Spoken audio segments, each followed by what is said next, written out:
UK migration தொடர்பான பல விடயங்கள் உள்ளடக்கியதாக இந்த ஒயிட் பேப்பர் அப்படின்ற ஒரு பில் வெளியிடப்பட்டிருந்தது.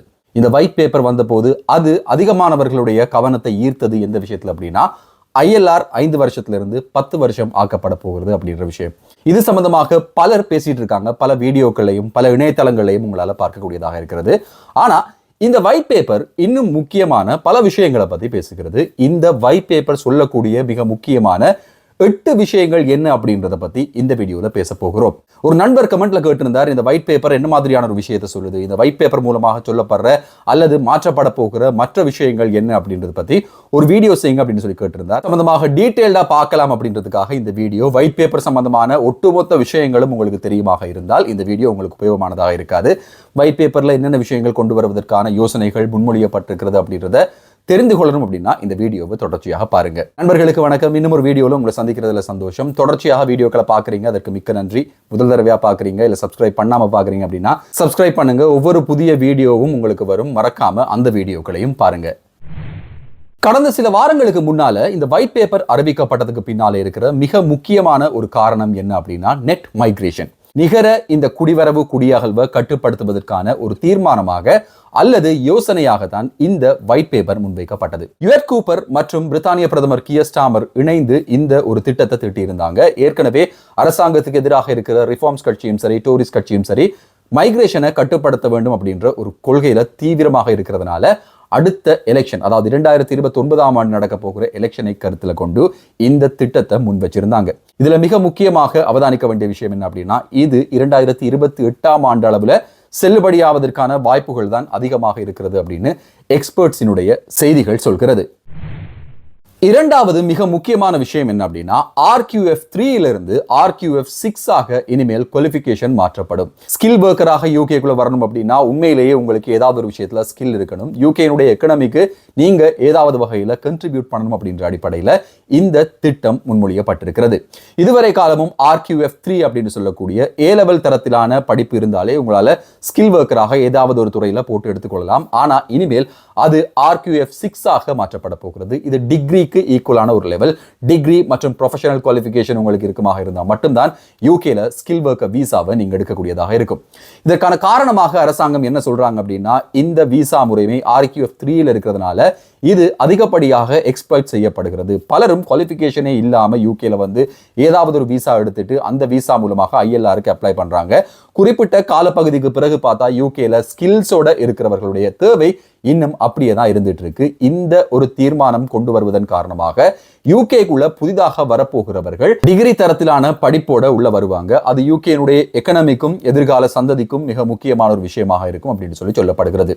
இந்த திட்டம் இதுவரையில நடைமுறைக்கு வரல. இந்த திட்டம் நடைமுறைக்கு வந்தாலும் ஏற்கனவே யூகே உள்ள இருக்கிறவங்களை அது பாதிக்க போவதற்கான வாய்ப்புகள் கிடையாது. அவங்க ILR அல்லது பிரிட்டிஷ் சிட்டிசன்ஷிப் வரைக்கும் அதை கண்டினியூ பண்ணக்கூடியதாக இருக்கும். ஆனா புதிதாக வருபவர்கள் இனிமேல் டிகிரி சர்டிபிகேட்டையும் காட்ட வேண்டியதாக இருக்கும். ஒரு டிகிரியை படிச்சுட்டு தான் யூகேக்குள்ள வர வேண்டியதாக இருக்கும். அப்படி வரும்போது அவங்க மாஸ்டர்ஸுக்கு வரலாம், இல்ல ஸ்கில் ஒர்க்கராக டிரெக்டா யூகேக்குள்ள வரக்கூடிய வாய்ப்புகள் இருக்கு. சொல்லப்பட்ட எல்லாமே MEC என்று சொல்லக்கூடிய மைக்ரேஷன் அட்வைசரி கமிட்டியினுடைய தீர்மானத்திற்கு அமையத்தான் நடக்கும். இந்த திட்டங்கள் இப்போ யோசனைகளாக முன்வைக்கப்பட்டிருந்தாலும் கூட பொதுமக்களிடையிலான வாக்கெடுப்பு, பாராளுமன்றத்தில் இது ஆராயப்பட்டு இறுதியாக MEC அட்வைசரி கமிட்டியினுடைய முடிவுகளை கொண்டுதான் இந்த சட்டங்கள் வரப்போகிறது. இதுல மிக முக்கியமாக கேப் ஒர்க்கர்ஸ் இண்டஸ்ட்ரியில கேப் ஒர்க்கர் அப்படின்ற வீசா வந்து அதிகமாக எக்ஸ்ப்ளாய்ட் செய்யப்படுகிறது அப்படின்ற ஒரு காரணத்தினால இனிமேல் வெளிநாடுகளில் இருந்து கேப் ஒர்க்கரை உள்ளே எடுக்க முடியாது அப்படின்ற ஒரு சட்டம் கொண்டு வரப்பட்டிருக்கிறது. 2028 யூகே உள்ள இருக்கிறவங்களுக்கும் சரி, இல்ல யூகேல ஸ்விட்ச் பண்ணணும் அப்படின்றவங்களும் சரி, கேப் ஒர்க்கருக்கு ஸ்விட்ச் பண்ணலாம், வீசாவை மாற்றிக்கொள்ளலாம். வெளிநாடுகளில் இருந்து உள்ள கேப் ஒர்க்கர் எடுக்கிறதை அரசாங்கம் தற்காலிகமாக நிறுத்தி வைக்கிறது. இது மிக முக்கியமான ஒரு விஷயம். ஏன் அப்படின்னா, கேப் ஒர்க்கர்ஸாக யூகேக்குள்ள வாரவங்களுடைய எண்ணிக்கை அதிகரிச்சிருக்கிறது. அந்த எண்ணிக்கையை கட்டுப்படுத்துறதுக்காகவும் யூகே உள்ள பலரும் ஏமாற்றப்பட்டிருக்காங்க. கேப் ஒர்க்கர் அப்படின்ற ஒரு வீசால வந்து கம்பெனி இல்லாம, அவங்களுக்கு சரியான வேலை இல்லாம, அவர்களுக்கான வேலைக்கான நேரம் கொடுக்கப்படாம பலரும் இப்போ ஏமாந்திருக்காங்க. அந்த ஏமாந்தவர்களுக்கும் இது ஒரு வேலை வாய்ப்பை ஏற்படுத்துவதற்கான வழியாக இருக்கும் அப்படின்ற காரணத்தினால கேப் ஹோம்ஸ் உள்ள இருக்கிறவங்களை தான் இனி கேப் ஒர்க்கராக ஹயர் பண்ணலாம் அப்படின்ற ஒரு சட்டமும் அறிமுகப்படுத்தப்படுகிறது. நான்காவது விஷயமாக சொல்லப்படுறது என்ன அப்படின்னா ஸ்டூடெண்ட் விசாவில் யூகேல வாரதுக்கு இனிமேல் புதிய சட்டங்கள் அறிமுகப்படுத்தப்பட போகிறது. ஸ்டூடெண்ட் சைட்ல இல்லாம யூனிவர்சிட்டிஸ் பக்கம் இந்த யூனிவர்சிட்டிஸ் ஒரு ஸ்டூடெண்ட்டுக்கு CAS வழங்க போகிறது அப்படின்னா அந்த யூனிவர்சிட்டிஸ் பின்பற்ற வேண்டிய சில வழிமுறைகளை கொடுக்கறதுக்கு இருக்காங்க.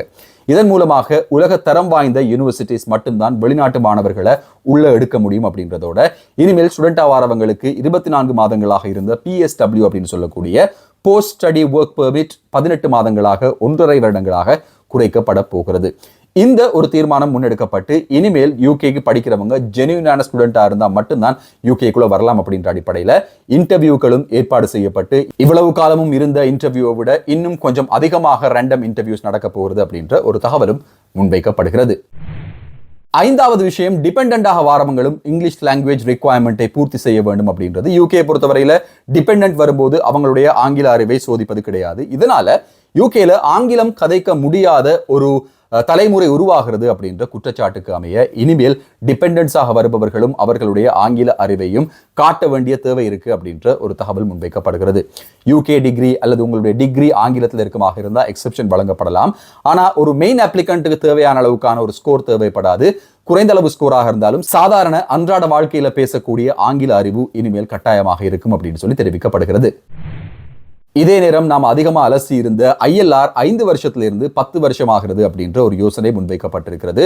இது அனைவருக்கும் செல்லுபடியாகுமா இல்ல இதுக்கு பிறகு யூகேக்குள்ள வாரவங்களுக்கு தானா அப்படின்றது குறித்து இதுவரையில அரசாங்கம் எந்த ஒரு பதிலுமே சொல்லவில்லை. இது சம்பந்தமான பெட்டிஷன்கள் கையளிக்கப்பட்டிருக்கிறது. ஊடகங்கள் இது சம்பந்தமாக பேச தொடங்கி இருக்கிறது. மக்கள் பேச தொடங்கி இருக்காங்க. பாராளுமன்றத்தில் இது சம்பந்தமாக கதைக்க வேண்டும், இது சம்பந்தமான விஷயங்களை ஆராய வேண்டும் அப்படின்னு சொல்லி அவருடைய ஏரியாவில் இருக்கிற MP-மாருக்கு கடிதங்கள் மற்றும் மகஜர்களும் கையளிக்கப்பட்டிருக்கு அப்படின்ற ஒரு தகவலும் முன்வைக்கப்படுகிறது.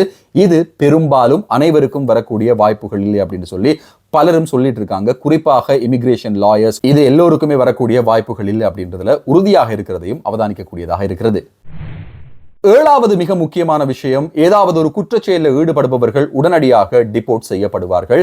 சிறைச்சாலைகளில் இருப்பவர்கள் 1 வருடத்திற்கு மேற்பட்ட காலம் தண்டனை வழங்கப்பட்டிருந்தால் அவர்களும் அவர்களுடைய நாடுகளுக்கு டிபோர்ட் செய்யப்படுவார்கள் அப்படின்ற ஒரு தகவல் முன்வைக்கப்படுகிறது. யூகேல ஏதாவது ஒரு விசாவில் இருக்கிறவங்க ஒரு குற்றவியல் சம்பவத்தில் ஈடுபடும் போது அவர்கள் டிபோர்ட் செய்யப்பட்டால் மனித உரிமைகளுக்கு எதிராக அவர்கள் வழக்கு தொடுக்க முடியும் அப்படின்ற சட்டமும் பரிசீலனைக்கு உட்படுத்தப்பட்டு இந்த மைக்ரேஷன் சம்பந்தமான டிபோர்டேஷன்ல ஹியூமன் ரைட்ஸ் தலையிட முடியாது அப்படின்ற வகையிலான சட்டங்கள் சீர்திருத்தப்படும் அப்படின்ற ஒரு தகவலும் முன்வைக்கப்படுகிறது. எட்டாவது விஷயமாக சொல்லப்படுறது என்ன அப்படின்னா இமிகிரேஷன் ஸ்கில் சர்சார்ஜ் அப்படின்னு சொல்லக்கூடிய வெளிநாடுகள்ல இருந்து ஒருத்தரை வேலைக்கு எடுக்கிறாங்க அப்படின்னா இமிகிரேஷன் ஸ்கில் சர்சார்ஜ் பே பண்ண வேண்டியதாக இருக்கும். அந்த பே 2017ஆம் ஆண்டுல இருந்து இதுவரையில அதிகரிக்கப்படவில்லை அப்படின்ற ஒரு காரணத்திற்காக 32% அதிகரிக்க போகிறது என்கிற ஒரு தகவலும் முன்வைக்கப்படுகிறது. இதற்கு பின்னால இருக்கிற காரணம் என்ன அப்படின்னா வெளிநாட்டவர்களை வேலைக்கு எடுப்பதற்கு கம்பெனிகள் தயங்க வேண்டும் அப்படின்றத உறுதி செய்யறதுக்காக இப்படியான ஒரு சட்டம் வரப்போகிறது. இதன் காரணமாக உள்நாட்டில் இருக்கக்கூடியவர்கள் உள்நாட்டில் வேலை இல்லாமல் இருக்கிறவங்களுக்கு வேலை வாய்ப்புகள் ஏற்படும் அப்படின்றது அரசாங்கத்தினுடைய ஒரு நம்பிக்கையாக இருக்கிறது. இந்த ஹோல் ஒயிட் பேப்பருடைய ஒரு நோக்கமும் அதுதான். மைக்ரேஷனை எப்படியாவது கட்டுப்படுத்தணும், கம்பெனிகள் வெளிநாட்டவர்களை ஹயர் பண்றதை விட்டுட்டு உள்நாட்டு திறமைகளுக்கு முதலிடம் வழங்க வேண்டும் அப்படின்றதுதான். ஸ்டூடெண்டாக யூகேல இருந்தாங்க அப்படின்னா அவங்க ஒரு வேலைக்கு போகும்போது இமிகிரேஷன் ஸ்கில் சர்சார்ஜ் கட்ட வேண்டியதில்லை அப்படின்றதும் மிக முக்கியமாக கவனிக்க வேண்டிய ஒரு விஷயம். COS சர்டிபிகேட்டின் விலை அதிகரிக்கப்பட்டிருந்தது.